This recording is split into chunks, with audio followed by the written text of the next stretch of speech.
الحمد لله نحمده ونستعينه ونستغفره ونؤمن به ونتوكل عليه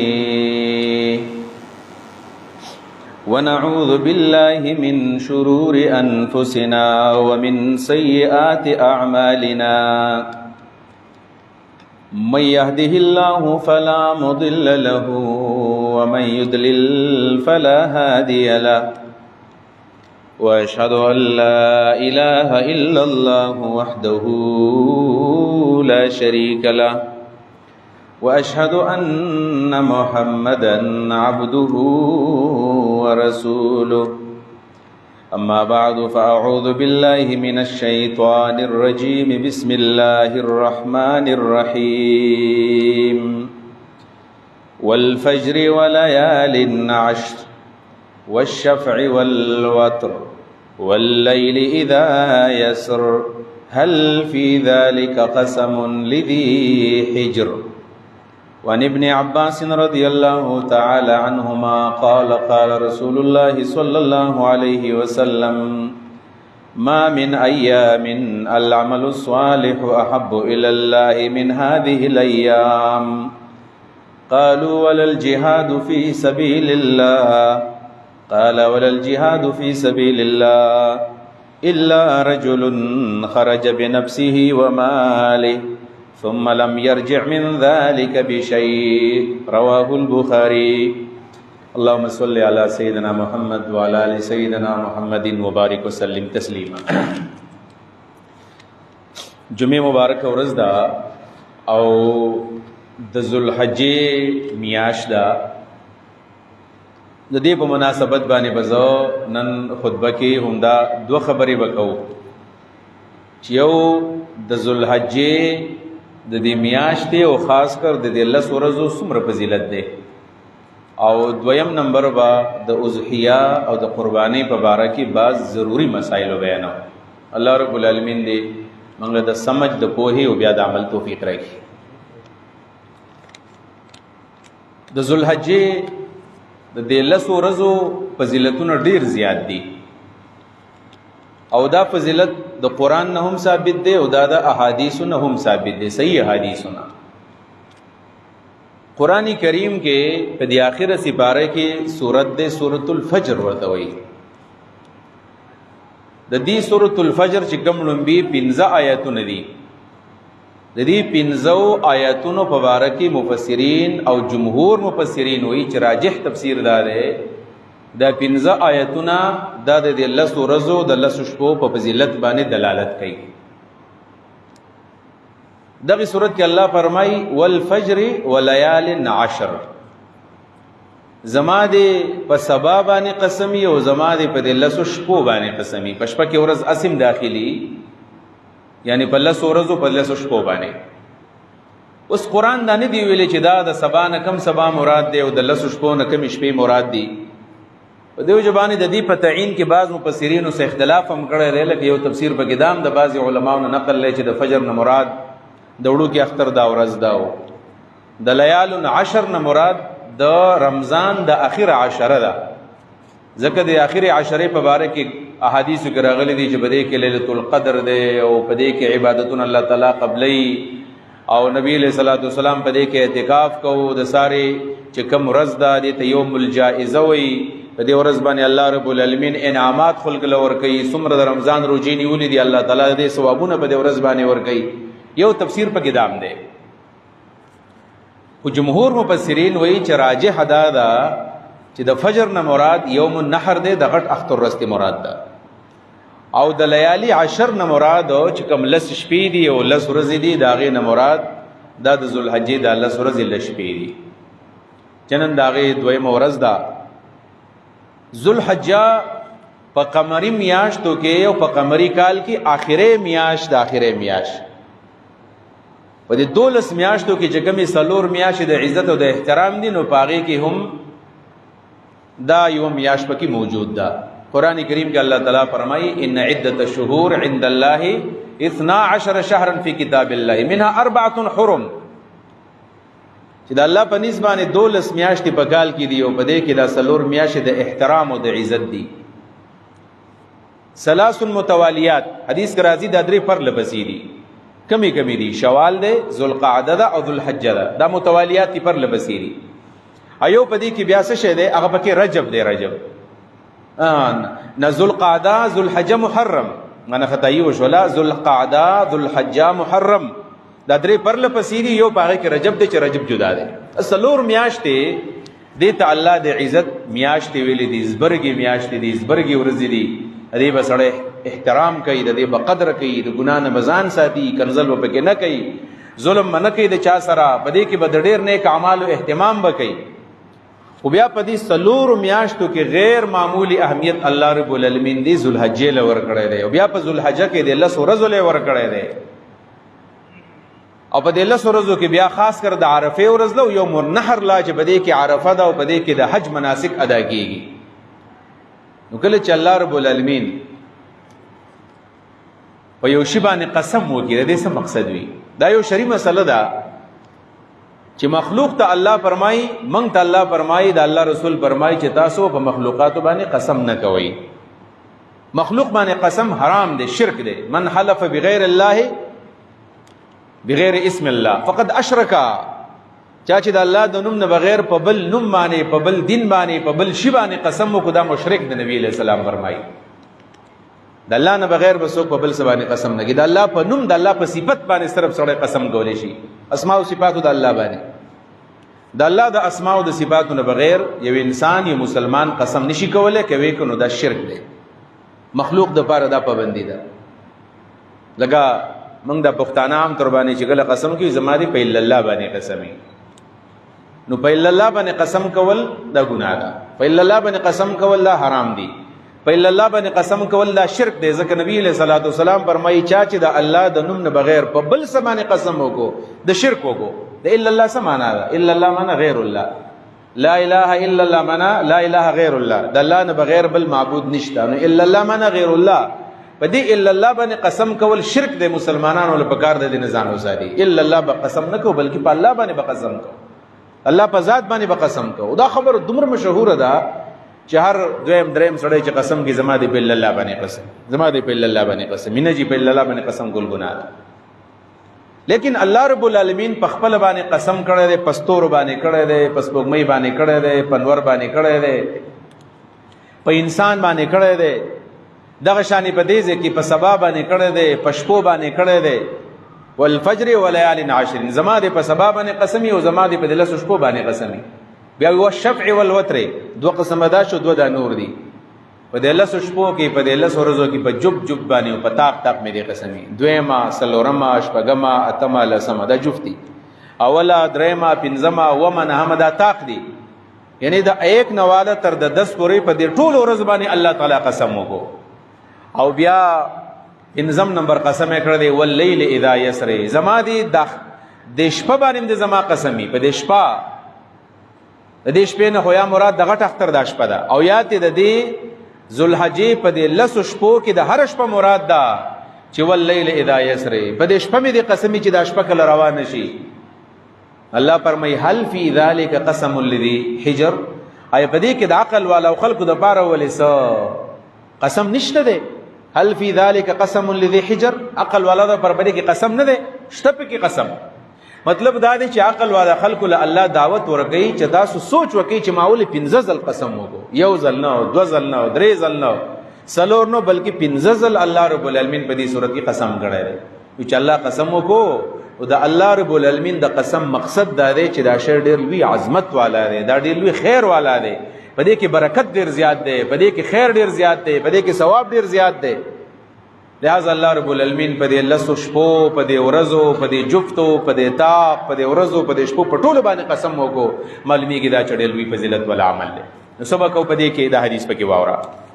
دې 10 شپو په باره کې عبد الله ابن عباس د نبی کریم صلی الله علیه وسلم نه یو روایت نقل کړی دی. بخاری شریف کې دی، مسلم کې دی، نور کتابونو کې موجود دی. نبی علیہ السلام فرمایي ما من ایام العمل الصالح احب الی الله من هذه الايام، دسې ورځې نشته چې باغې کې دی نیک عمل الله ته ډېر ګراني د دې ورځو نه. یعنی ګوره په کال کې په دې قمري حساب باندې 360 ورځې دي او په شمسي حساب باندې 365 ورځې دي. مون قمري حساب په شریعت کې معتبر دی. نو په 360 ورځو شپو کې لږ شپې او د دې په مقابله کې دا 350 ورځې شپې. نبی علیہ الصلوۃ والسلام فرمایي چې په دې 350 ورځو په دې شپو کې په دې کې رمضان شته، په دې کې محرم شته، په دې کې ذوالقعده شته، په دې کې د رمضان اول عشره شته، په دې کې رمضان دویم عشره شته، په دې کې د رمضان دریم عشره شته. یعنی په دې 350 ورځو شپو کې که یو سړی نیک عمل وکړي، حتی چې په رمضان کې وکړو، په تهجد کې وکړو، په هجرت کې وکړو، په جهاد کې وکړو، په سفر کې وکړو، په حرم شریف کې وکړو، په مکه کې وکړو، په مدینه کې وکړو، د مور او پلار خدمت وکړو، بل خدمت وکړو، او بل طرف ته په دې لسو شپو کې عمل وکړو. رسول الله مبارک فرمایي د دې لسو شپو چې دا کوم عمل دی، دې عمل ته د 350 ورځو شپو عمل نه رسیږي. اوس په دې حدیث کې د عمل ذکر د سراغ چې د عمل مطلق نبی اسلام ذکر کړی دی، د عمل وضاحت نه کړی چې کوم عمل په دې کې ډېر بهتر دی، یا جهاد دی، یا قربانی ده، یا منځ دی، یا زکات دی، یا روزه ده، یا حج دی. نه، هر یو عمل چې په دې ورځو شپو کې سړی وکړي او د دې په مقابله کې د هغې نه ډېر غټ عمل په نور ورځو په 350 ورځو کې وکړي، نو دا عمل دی بهتر دی. په دې وجه باندې صحابه کرام حیران وو چې دومره غیر معمولي اهمیت او فضیلت د لسو شپو ورکوټي عمل ته نبی علیه السلام دومره غټ ووایو. نو صحابه کرامو ته ټول نه غټ عمل جهاد ښکارېدو. نو فوراً د الله د رسول نه تپوس وکړو، ولل جهاد فی سبیل الله.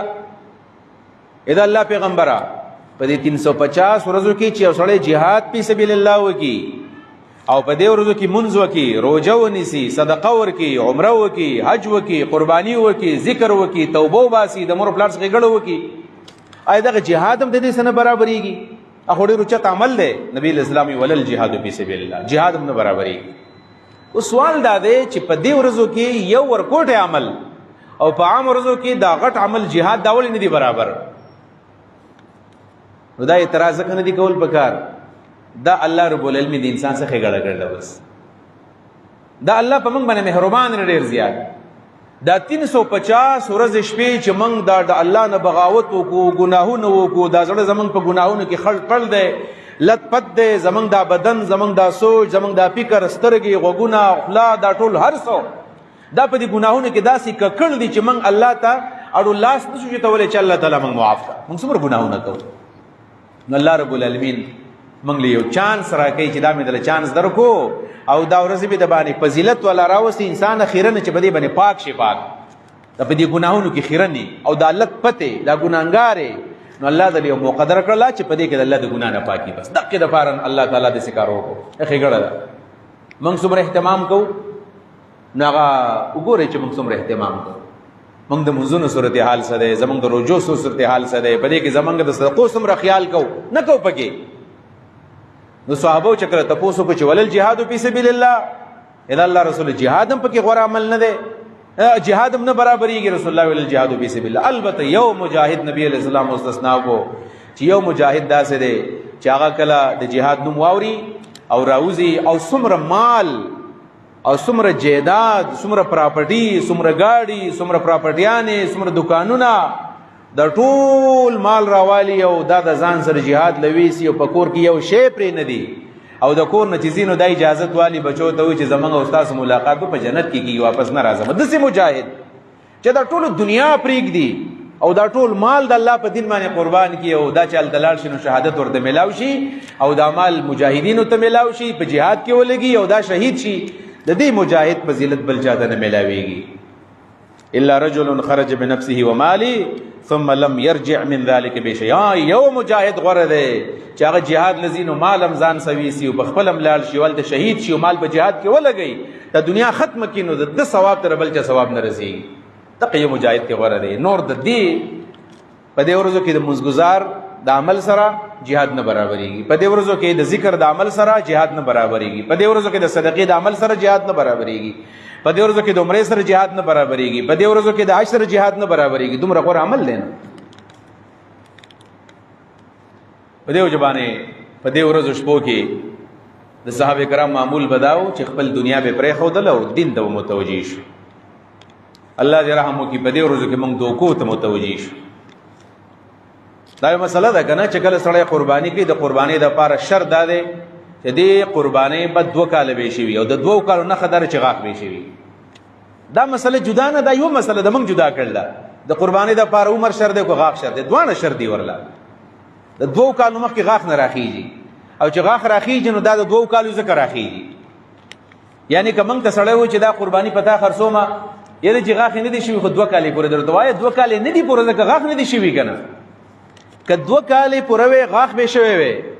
په دې وجه باندې زه دا مسله کومه په دې منبر د رسول الله صلی الله علیه وسلم باندې هغه خلک چې هغه په قربانو کې څاروي خرڅي هغوی ته ویم هغه مسلمانان چې هغوی په میلو کې یا د چا نه په کورونو کې څاروي د قربانو دپاره اخلي نو کم کسان چې هغه بېپاران دي کم کسان چې هغوی قربانۍ خرڅوي نو دروغ چاته مه وایي چې زه قسم کوم چې د دې وخت پوره دی. ته څنګه خبرې د دې نه؟ د منډي بهاودین نه دې څاروی راوستی دی د ګوندلو نه دې میخه راوستې ده یا مطلب د پنجاب نه تا څاروی راوستی دی او ته په تیمرګره کې په هغې باندې قسم کې پېښور کې په هغې باندې قسم کې څنګه په دې باندې قسم کې؟ نو ته به وایي چې نه ما چې کله اخېستو ما ترې قسم کوو. نبی علیه صلات وسلام ویلي دي که نه چې د صحابو د تابعینو د تبع تابعینو د زمانې نه پس به دروغ زیات شي چې دروغ زیات شي چا په قسم باندې اعتماد مه کوه بیا. لہذا چې مسلمانان کله ځان له قربانۍ له څاروی اخلي حدیث کې لفظ د مسنې راغله مسنه هغې ته و چې د هغې غاښونه شوي او غاښ د 2 کال نه مخکې نه کېږي. لہذا چې غاښ یې نه و شوي نو د بېپاري په قسم باندې یقین مه کوه. د هغه په خبره باندې دا اعتماد مه کوو چې ما ته قسم کړي تا نه م الله عقل دره کړی دی په دې وجه باندې. ابل اوس خو ما هغه ویډیو کتلی و چې سکل به دا ویډیو که زړه به وي چې په یو ځای کې باقاعده یو ډاکټر دی د حیواناتو ډاکټر دی او هغه د حیواناتو ډاکټر سره په خپل پرس کې غاښونه دي او هغه څارول لګوي باقاعده. نبي علیه صلات وسلام چې ویلي چې په دې کې عمل ډېر غوره دی نو داسې د دوکې عمل نه دی ویلی چې په دې کې به موږ ډاکټران به رالګي او دا به څاروله دا به غاښونه ږدي. دا داسې موږ د لوږې نه مړه شو چې که په دې ورځو کې زما او ستا څاروی خرڅ نه شو په عامه ورځو کې ولې نه خرڅېږي به ولې نه خرڅېږي؟ چا ته څاروی پاتې شوی دی ما ته وښایي چا ته څاروی پاتې شوی هېڅ چا ته نه پاتې کېږي. خو دومره ده چې د قربانو په ورځو کې به بطور مثال په 1.5 لاک خرڅېږي په عامه ورځو کې په 1,35,000 خرڅي دنیا ورانېږي که تا 15,000 تاوان وکړو تاوان دې نه دی کړی خو ګټه دې ونه کړله.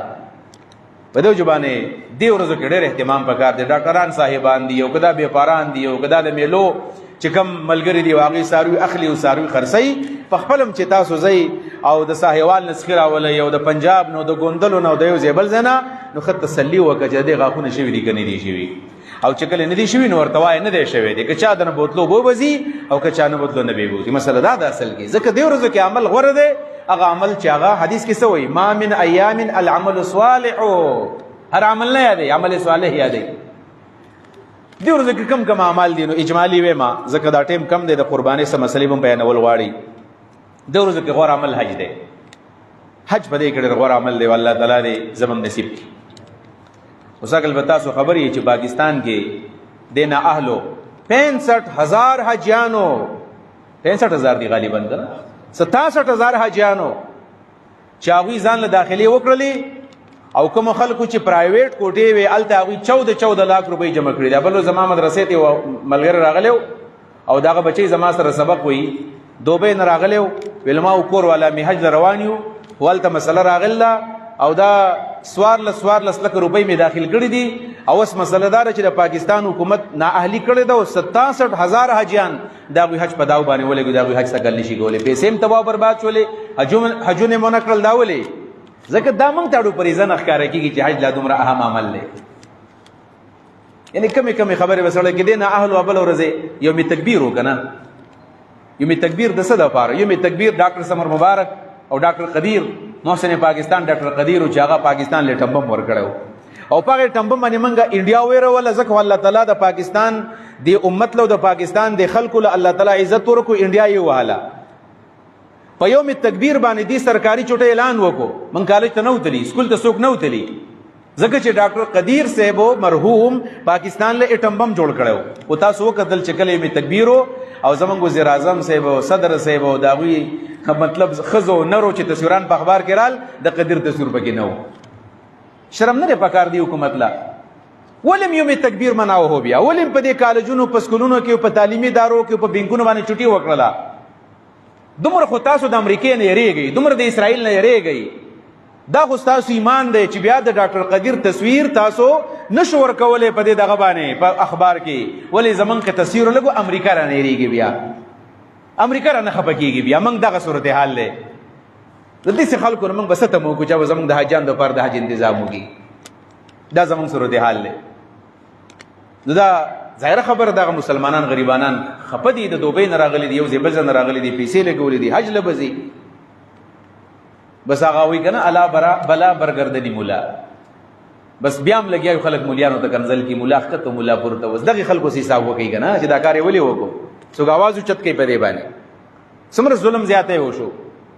حالانکې حج څومره مقدس عمل دی، څومره لوی عمل دی. نبی علیہ الصلوۃ والسلام فرمایي الحج المبرور لیس له جزاء الا الجنه، کم حج چې قبول شي د هغې بدل صرف او صرف جنت دی. حج باندې الله تعالی جنت ورکوي. موږ د حج سره څه وکړل؟ حج پکې غوره عمل دی، عمره پکې غوره عمل دی چې الله تعالی توفیق ورکړي. وستلی دي ډېر خلک تللي دي په حرمینو کې ناست دي، عمرې کړي دي، غوره عمل دی. د هغې سره سره د عرفې ورځ ده، د عرفې روژه نیول. نبي علیه الصلاۃ والسلام فرمایي صیام یوم عرفه احتسب على الله ان يكفر السنه التي قبله والسنه التي بعده.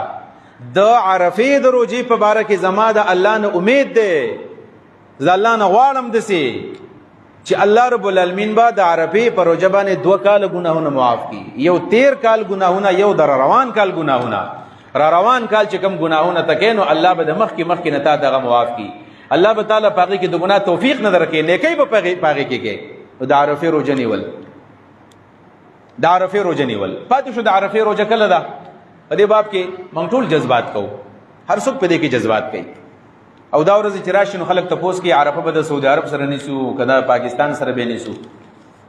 زم دا سوال غلط دی چې دا موږ د پاکستان سره ونیسو که دا موږ د سعودي عرب سره ونیسو. موږ نه د پاکستان سره نیسو، په دې خبر خزان پوهیږي، او نه موږ د سعودي عرب سره نیسو. د عرفې روژه موږ د رسول الله د قول او دغه د حدیث د وجې نه نیسو چې د عرفې په ورځ باندې حاجیان به روژه نه نیسي او غیر حاجي به روژه نیسي. کله چې حج کېدو د عرفې ورځ ونو صحابه کرامو بحث شروع کړ چې نبی علیہ السلام به روژې که بوزه به چا بیل روژه دی چا بیل بوزه دی، ځکه د عرفې د روژې خوړل فضیلت دی. راځي خوراک بولوي سو که نبی علیہ السلام د خوراکو کو بوزه به، او که نبی علیہ السلام خوراکونه کو روژه به. چې کله ول ستوان او بوي وړي نبی علیہ الصلوۃ والسلام وسکل نو یقین راغی چې رسول الله بوزه په خپل باندې. او د غیر حاجی د پاره نبی علیہ الصلوۃ والسلام فرمایي 2 کله ګناهونه په الله تعالی معاف کوي. د روژې نه چونکې حج غوره عمل دی، هغه ته به د 1.5 کالو ګناهونه معاف کړي، موږ ته به د 2 کالو ګناهونه په دې باندې معاف کړي. بنیادي طور باندې موږ د عرفې روژه د عرفې د ورځې د وجې نه نیسو. عرفې ورځ کومه یوه ده؟ 9 تاریخ عرفه ده او 10 بس یوم النحر دی. اوس په دې باب کې الحمدلله دا دیانتاً دا خبر من خلکو ته کوو، داسې د ضد د وجې نه کوو. موږ وایو تحقیق هم دا دی چې عرفې ورځ 9 تاریخ ته وایي، 9 چې سبا پس یوم النحر دی نو 9 تاریخ ته عرفه وایي. نو کدا 9 تاریخ په پاکستان کې او کدا 9 تاریخ په سعودي عرب کې او په کوم ځای کې چې و پاتې شو دا خبره چې سعودي عرب کې عام تر باندې روجم زمنګ نه مخ کې او د عرفې روجم زمنګ نه مخ کې او د هغې په باره کې چې تا ټول عمر په کوم عالم باندې اعتماد دی، دا زما اوسنه په قیامت کې الله تپوس د اعتماد کې چې ستا تحقیق په کوم تحقیق د اعتماد دی. دې کې 2 تحقیق دي. موږ ته اختلاف المطالع وایو.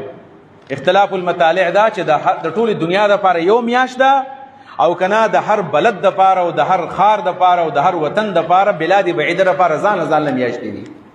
موږ دې تحقیق باندې اعتماد دی چې د هر وطن ځان مطلع ده، ځان میاشت ده. لہذا په کوم وطن کې چې 9 تاریخ په کوم ټیم او اقا عرفه دا زمونږ خوښه ده. او بالفرض کې یو سړی په دې تحقیق باندې اعتماد دی، ټول کال په اعتماد دی چې نه بس د ټول دنیا دپاره یو میاشت ده، بالکل د هغې مطابق بیا عرفه ونیسي. دا پابندي موږ په چا نه لګو او نه موږ لګولی شو. په خپلو جذباتو باندې په خپل جوش خطابت باندې موږ نشو کولی چې یو سړی وایي جاره زما اعتماد د سعودي عرب په علماو دی او زه د هغوی سره عرفه نیسم. نیسي دي ورسره، خو چې تلفیق نه کوي چې دلته یو خبره دا مني او بل ځای کې بله مني او بله مني، چې ټول عمر په هغه اعتماد دی، بالکل دې کوي ورسره پابندي نه لګو. ها زمونږ خوښه داره چې نه پاکستان کې به د روان جمعې په ورځ باندې عرفه او د هفتې په ورځ باندې به زمونږ د اختر روزي. زما دغه خوښه ده او دغه راته د دلایلو په رڼا کې غوره ښکاره کېږي. ځکه څه په صحیح مسلم کې حدیث د قریب دی چې ابن عباس ویلیو کنه چې هکذا امرنا رسول الله صلی الله علیه وسلم، دغه شان حکم موږ د نبی علیہ السلام کړو چې په کوم ځای کې میاشت راوختله د هغې مطابق روژه نیسه او د هغې مطابق اختر کوه. دغه مسله موږ ته راجح ښکاره کېږي. په دې ورځو کې بس زمونږ الله دې په دې مولیانو باندې رحم وکړي. څوک چې د سعودي عرب ولا سره نسی وي د نورو دا نه ده شوی، او څوک چې پاکستان سره نسی وي دا نه ده شوی. او دا حق ما او تا ته نه دی حاصل چې چا پر رجوع باندې دا حکم ولګو چې ستا دا نه ده شوی او د نه نه ده شوی.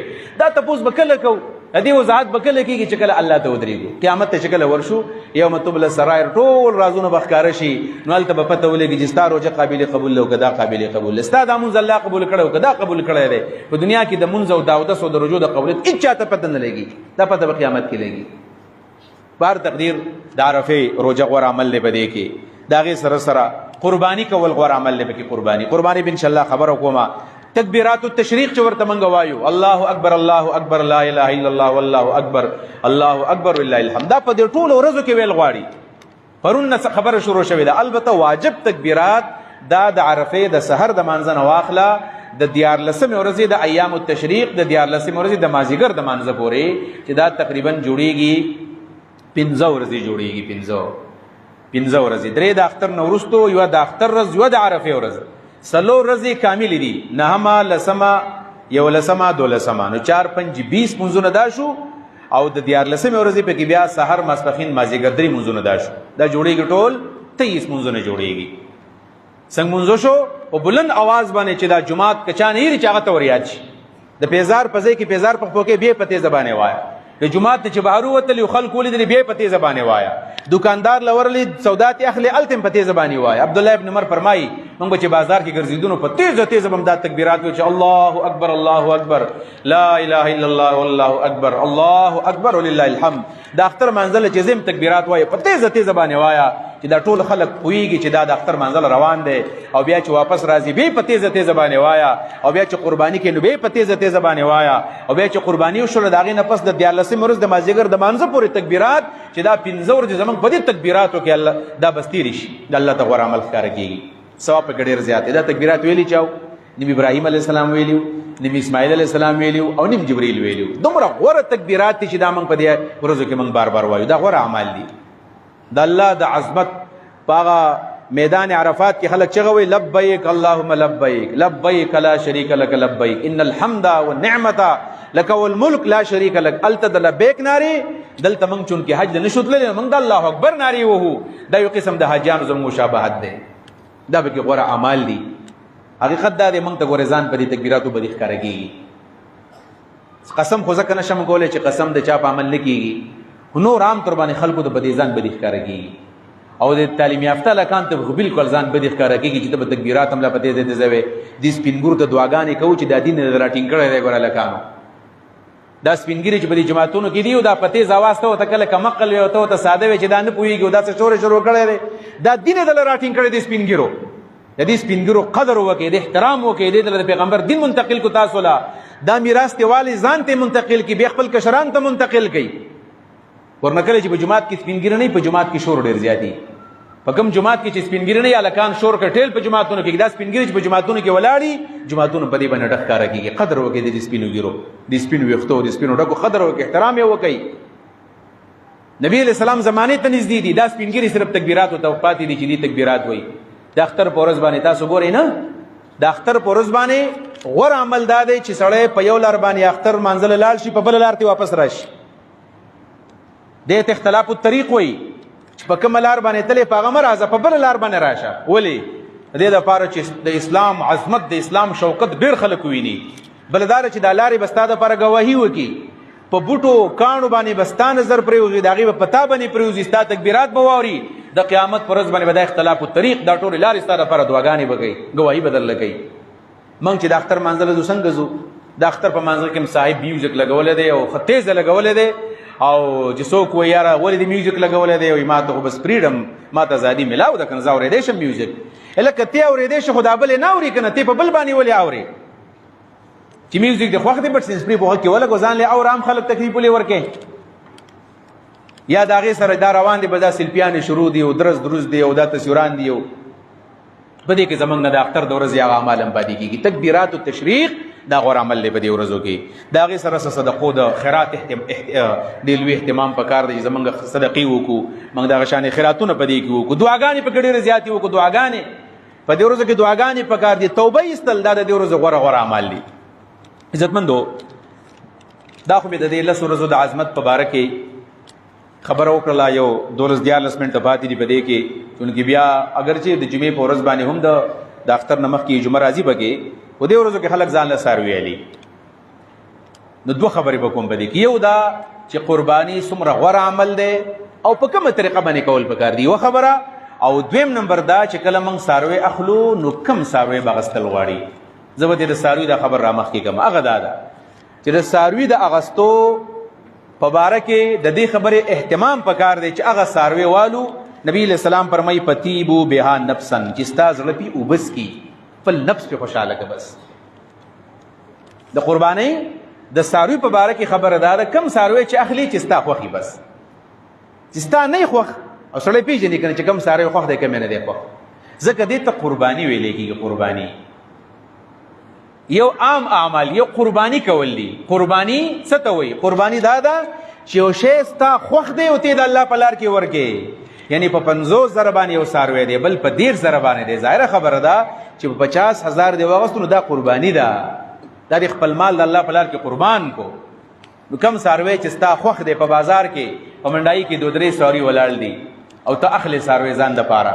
چې ځان دپاره کله څاروی اخلي نو ګوره چې کم څاروی ستا پرې 2 کې خوښېږي، چې کم د پکې خوښ شو حق واله او د هغې نه قرباني وکړه.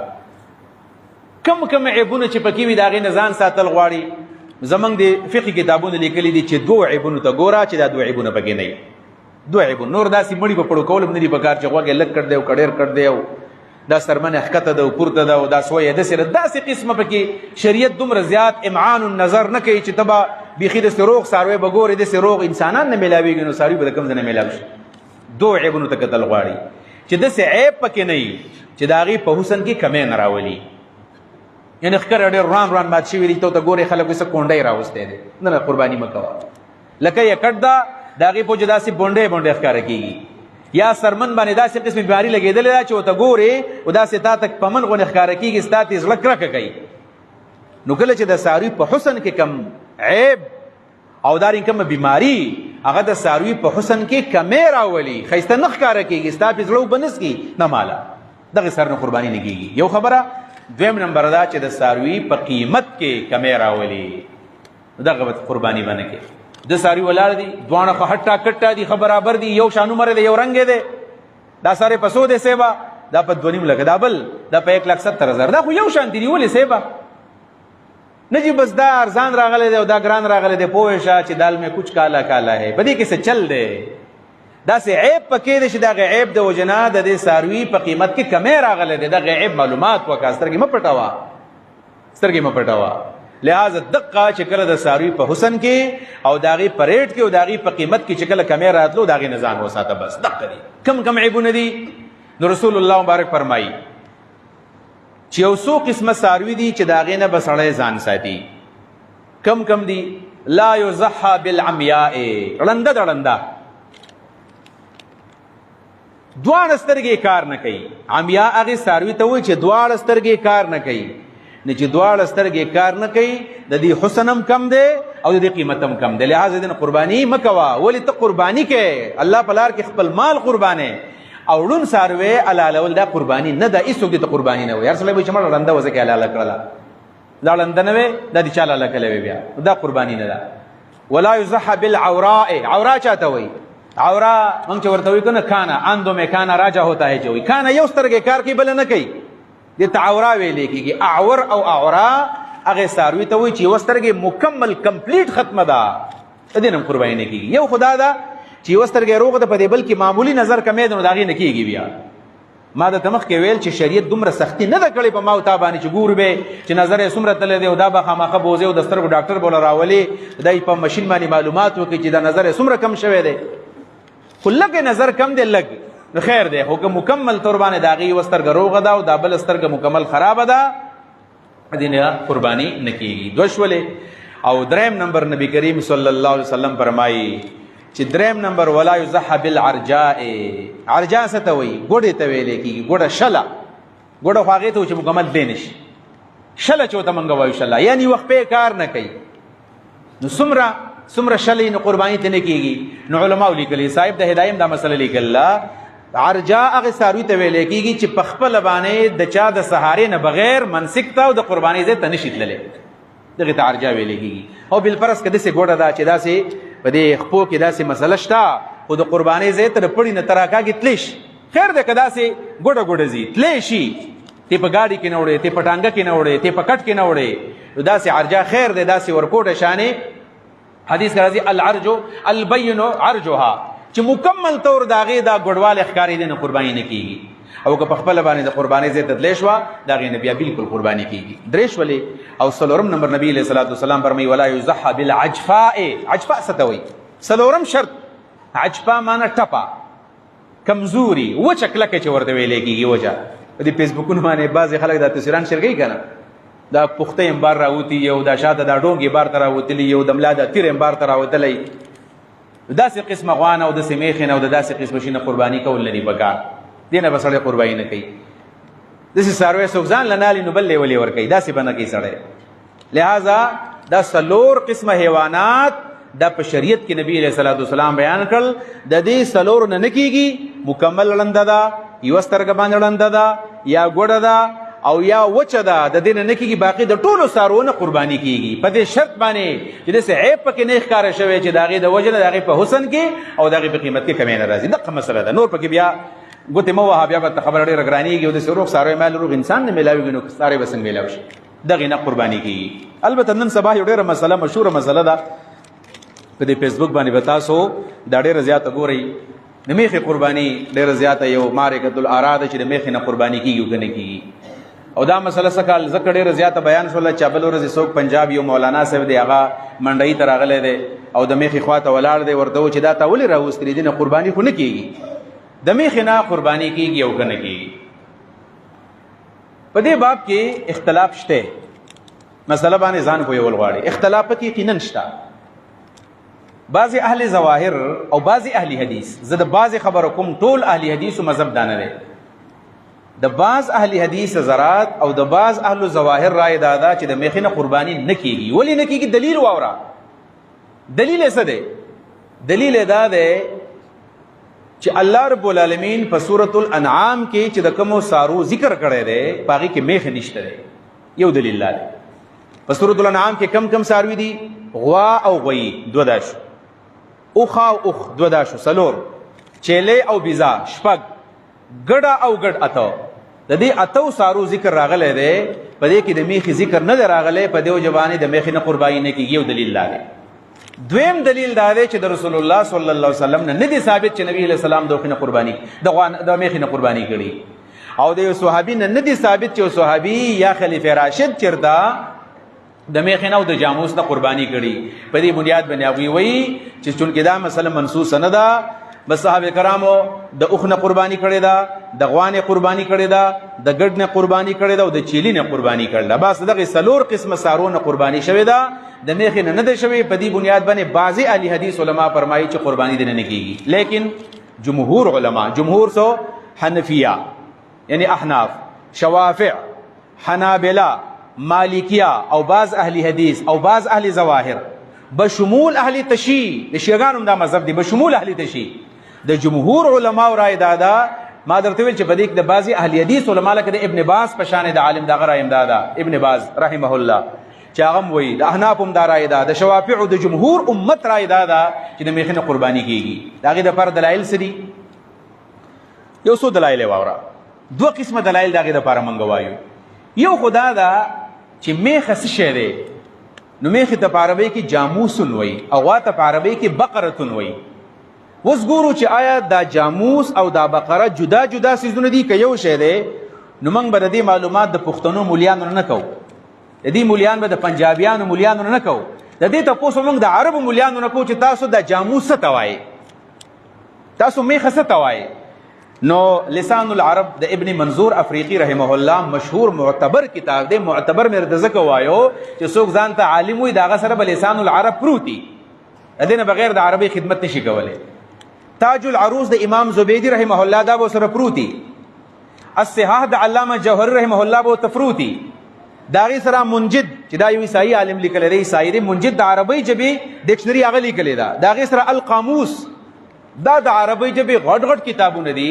لہذا موږ به د قاموس نه تپوس کوو، موږ به د منجد نه تپوس کوو، د لسان العرب نه به کوو، د صحاح د جوهري نه به کوو، د تاج العروض د زبیدي نه به کوو چې دی جاموس څه ته وایي.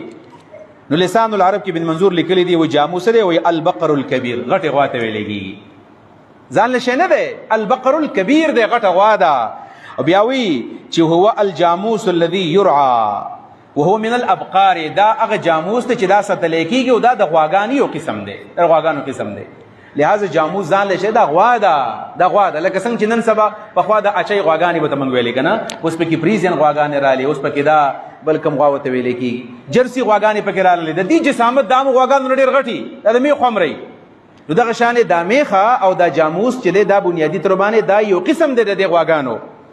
دا خبره زه ځان نه کوم چې ما به صرف بیا کمنټونه شروع کړي چې دا د ځانه دا مسله وکړه. دا مسله مې د لسان العرب نه وکړله.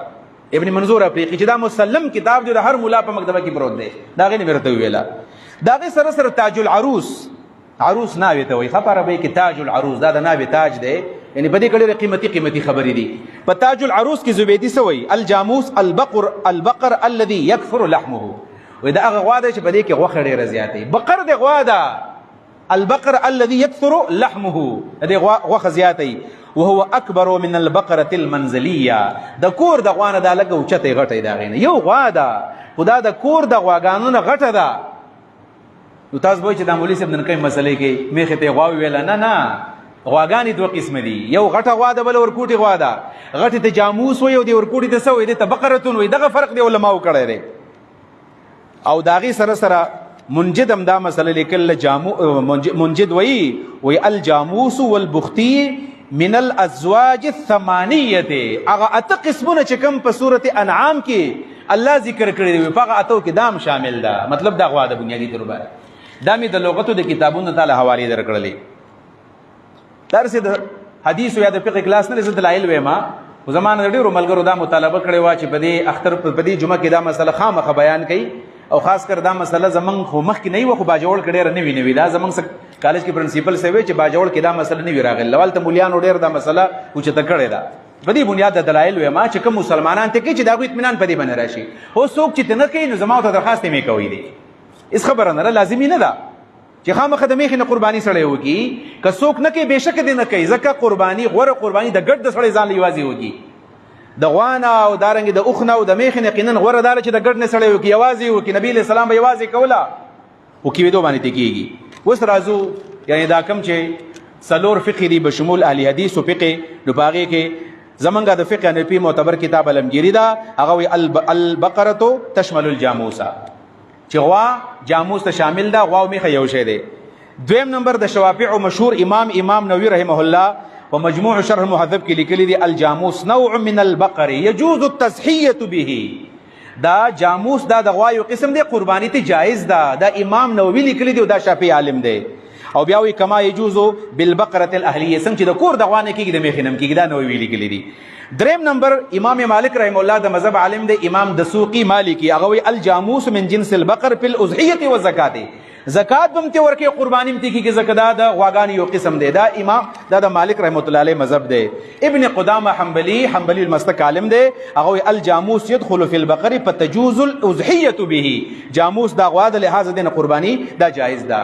دا سلور فقه شولې. مشهور معتبر عالم ابن باز رحمه الله وی الجاموس نوع من انواع البقر، ابن باز هم دا وی چې دا میخه دا د غواګانو قسم دی، ويجوز ان يضحى بها كما يضحى بالبقر، د دې نه قرباني داسې جایز چې د غوا نه جایز ده. لہذا دا مې دلایل ته ویل، لہذا د دې نه معلومه دا شوه دا مسله داسې نه دي کول پکار. هو یو عالم ته بالکل د حق حاصل دی چې هغه وایي د تحقیق په رڼا کې او چاره زیم چې د میخې نه قرباني نه کېږي، نو خلکو ته مسله بیان که نه کېږي.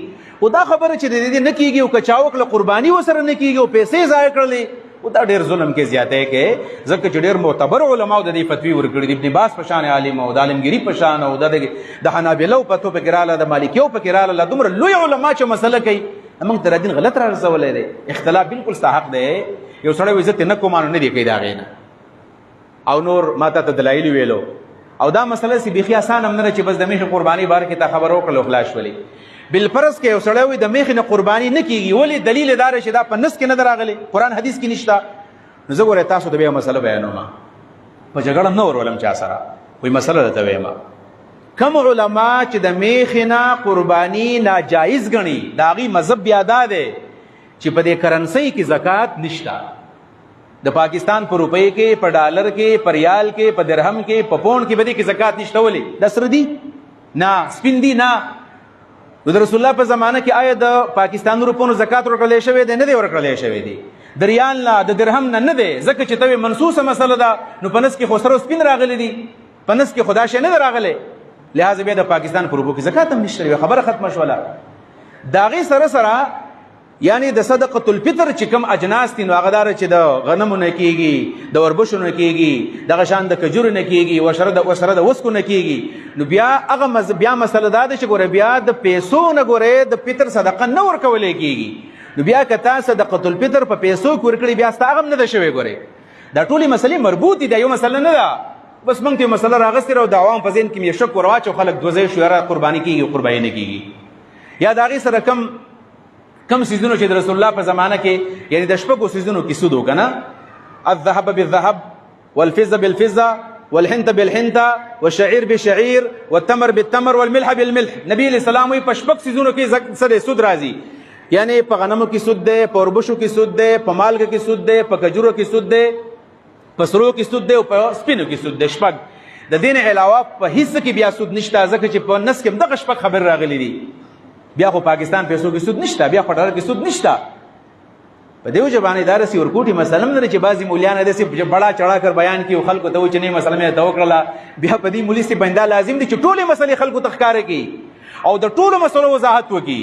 زه بیا هم په آخر کې دا خبر دیانتن کوم، د پیغمبر منبر باندې ناست یم چې که یو سړی وایي چې د میخې نه قرباني ما ته غوره نه ښکاره کېږي، بېشکه زه په خپله باندې مانسو تپوس کې ځم چې زما خوښه ده چې د ګډ نه وي میخې نه کوم، خو جایز راته ښکاري.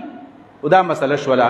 البته د هغې نه علاوه بس آخره مسله کوم خبره ختموم، هغه دا ده چې څوک به قرباني کوي. د قربانۍ دپاره خبره داره چې حدیث کې راځي من وجد ساعتن، د چا چې وس کېږي ځان ته وګورئ چې وسم کېدو نو قرباني وکړي، چې وسم نه کېدو قرباني مه کوئ. اوس څومره دی د اوس په باره کې بیا علما وایي چې دومره مالداره چې ته زکات ورکوې، زکات به څوک ورکوي چې د چا سره یا 7.5 تولې سره زري یا ورسره 52 تولې چاندي وي. د سرو حساب چې ما پرون ولګو د هغې نه تقریبا 24 لاک روپۍ جوړېږي. 24 لاک دا خو ډېره لرې ده. بیا خو معلومېږي دا چې په جابات کې په چا باندې قرباني واجب نه شي. نو 24 لاک چا سره دي؟ څوک ویلی هم نه شي چې زما سره دي، خو چا سره نه وي. او د سپینو زرو چې کوم نصاب دی نو په هغې چې ما کوم حساب وکړو نو د هغې نه جوړېږي 1,85,900 یعنی 1,86,000 راؤنډ اباؤټ. په دې زمانه کې چا سره 1,80,000 روپۍ وي نو په ده باندې قرباني بیا واجب ده.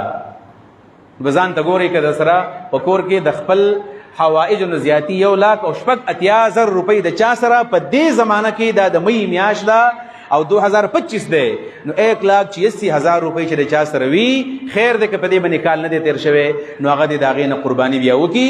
او چې نشته ورسره نو بیا په ده باندې قرباني فرض نه ده. او که بیا وایي چې نه ده را باندې فرض او بیا یې کول غواړم نو بیا خو پکې ډېر ثواب دی، ځکه د باندې لازم نه ده او ته بیا هم قرباني کوې نو ثواب پکې ډېر زیات دی. الله رب العالمین زموږ نیتونه خالص کړي او الله رب العالمین دې زمونږ په حال باندې رحم و کرم وکړي. انشاءالله سنورې مسلې وي خو ټایم کم دی، بس په دې باندې دفاع وکړو. الله دې زمونږ دا اعمال په خپل دربار کې قبول منظور کړي او خاص کر د 10 ذوالحجه د دې د اهتمام توفیق دې الله موږ ټول راکړي. وصلی الله تعالی علی خیر خلقه محمد و آله و صحبه اجمعین برحمتک یا ارحم الراحمین.